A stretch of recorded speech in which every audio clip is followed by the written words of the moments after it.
Hey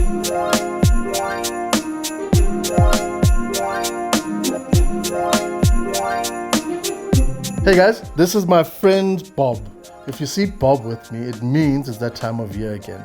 Christmas time, festive season. I'll be showing you today how you can make your own trifle at home, the Woolies way, with a little bit of a twist attached. So the first thing you want to do is grab your gelatine and you spread it out inside your bowl and you cover them up with water. Whilst that's hydrating, get your pan on and you need 1.5 cups of water.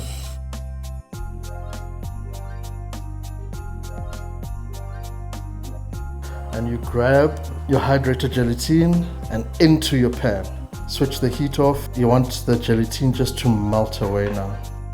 So we're going to be pouring 1.5 cups of your bubbly and then 1 last cup of cold water. Then you pour your jelly into your glass, grab some of your strawberries and just drop them in there, and your blueberries as well. Woolies already has ready-made ingredients, which makes it all a lot easier. I prefer sponge cake because it holds moisture a bit better.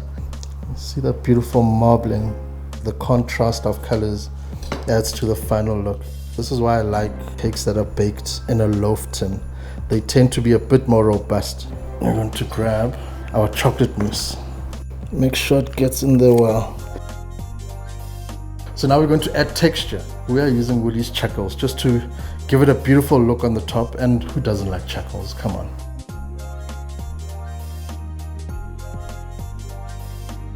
So this is Woolies festive season sprinkle, just to add a bit of crunch to it. A trifle to die for.